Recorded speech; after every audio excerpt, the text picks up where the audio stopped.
আসসালামু আলাইকুম সবাইকে। আশা করছি সবাই ভীষণ ভালো আছেন। আমার নতুন আরেকটি ভিডিওতে আপনাদের সবাইকে স্বাগত জানাচ্ছি। ভিডিওর প্রথমেই বলে রাখছি, আপনি যদি নতুন হয়ে থাকেন আমার ফেসবুক অথবা ইউটিউব চ্যানেলে, প্লিজ মূল্যবান মতামত এবং আপনার সাপোর্ট দিয়ে আমার পাশে থাকবেন, তাহলে ভিডিও বানাতে আরও ভালো লাগবে। আজকের এই ভিডিওতে আপনারা ধারণা পাবেন আমরা যে শহরে আছি ইউকেতে, সেটি হচ্ছে শেফিল্ড সিটি। এই সিটিতে আমাদের বাসা ভাড়া কেমন পড়ছে, এই ভিডিওতে আপনারা ফার্নিশড স্টুডিও অ্যাপার্টমেন্টের প্রাইস এখানে কেমন পড়ছে সে সম্পর্কে একটা ধারণা পাবেন। আমরা যেহেতু যে এরিয়াতে আছি সেখানে স্টুডিও অ্যাপার্টমেন্টগুলো কীরকম সিটি সেন্টার এরিয়ার ভেতরে, সে সম্পর্কে একটা ছোট ধারণা। স্টুডিও অ্যাপার্টমেন্ট বলতে আমরা বোঝাই যে একটা রুমের ভেতরে কখনো দেখা যায় যে শোবার রুমটা সেপারেট থাকে অথবা কখনো থাকে না, এক রুমের ভেতরেই সব অ্যারেঞ্জমেন্টগুলো থাকে। তো এই স্টুডিও অ্যাপার্টমেন্টগুলো আসলে অনেক ছোট একটা ফ্যামিলির জন্য। এটা বলা যায় যে যারা সিঙ্গেল থাকে, একটু একা থাকতে পছন্দ করে, শেয়ারিং করে থাকতে পছন্দ করে না, তাদের নিজের মতো গুছিয়ে থাকার মতো সব কিছু এখানে থাকে। এটা ছিল একটা ফার্নিশড স্টুডিও অ্যাপার্টমেন্ট। তো এই স্টুডিও অ্যাপার্টমেন্টের একটা বিছানা আছে, মানে এখানে যে ম্যাট্রেস এটা সহ থাকে, এবং এখানে যে ফার্নিচারগুলো আছে সেগুলো কিন্তু এটার সাথে ইনক্লুডেড ছিল, এবং ওয়েল ফিটেড কিচেন ছিল। এটাতে জাস্ট কোনো কিছুই লাগবে না, টোস্টার, ওভেন, এভরিথিং এখানে ছিল। আসলে এখানের যে মানে টেনেন্ট ছিল প্রিভিয়াস, সে খুব মজার একটা ব্যাপার এখানে অবশ্য। সে একটা চিঠি লিখে যায় যে এখানে কী কী ও রেখে যাচ্ছে এবং নতুন টেনেন্ট আসলে কী কী জিনিস এখানে পাবে। তো এই স্টুডিও অ্যাপার্টমেন্টের ভাড়া ছিল হচ্ছে 650 পাউন্ড উইদাউট ইউটিলিটিস। তো এটা উইদাউট ইউটিলিটিসে অনেক বেশি বলা যায়। তো এরকম অ্যাপার্টমেন্ট আসলে আমাদের জন্য সুইটেবল না, যেহেতু আমরা কাপল।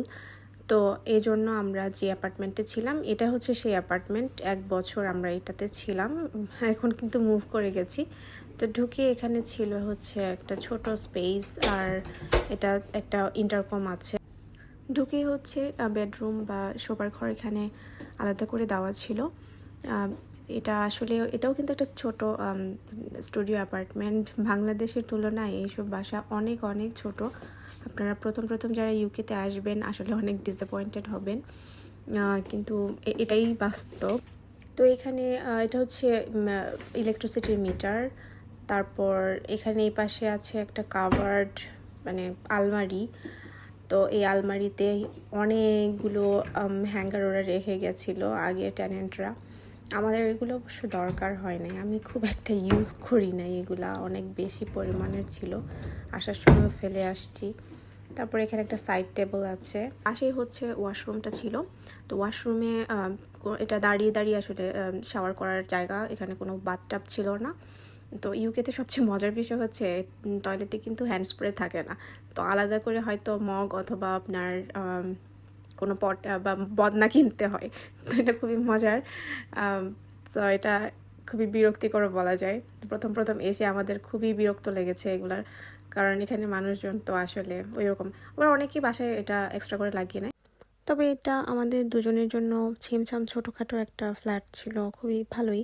আমরা যেহেতু দুজনেই ফুল টাইম জব করতাম, আমাদের জন্য এটা কনভেনিয়েন্ট ছিল, বেশি সময় তো বাসায় থাকা হতো না।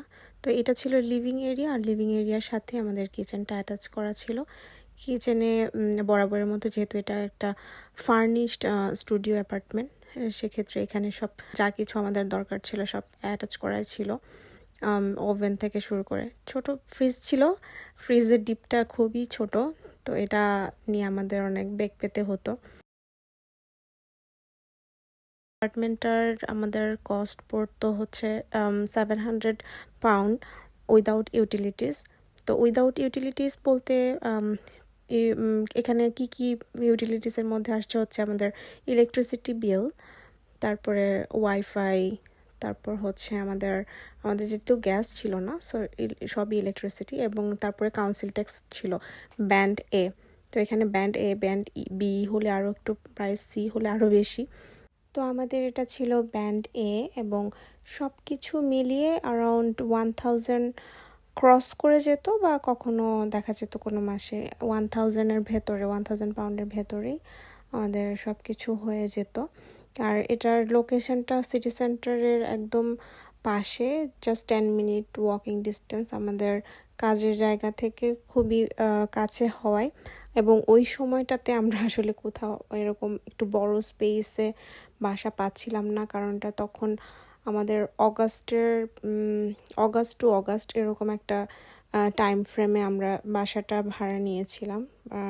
তো তখন সেপ্টেম্বর সেশন, অনেক অনেক স্টুডেন্টরা আসে, তো তখন দেখা যায় মানে বাসা পাওয়া অনেক বেশি টাফ হয়ে যায়। যে সুন্দর সুন্দর বাসাগুলো আমাদের পছন্দ হচ্ছিল সেগুলো সবই বুকিং হয়ে যাচ্ছিল অনেক আগে থেকে।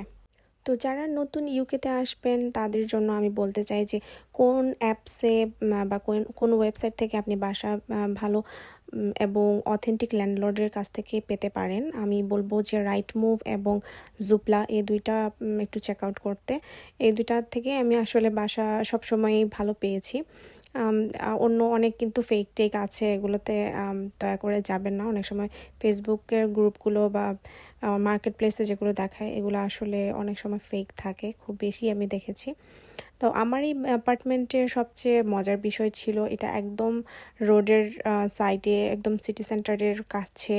আর এই অ্যাপার্টমেন্টের চারপাশে এত এত পাব, মানে পুরো একটা হিপ্পি এরিয়া বলা যায়।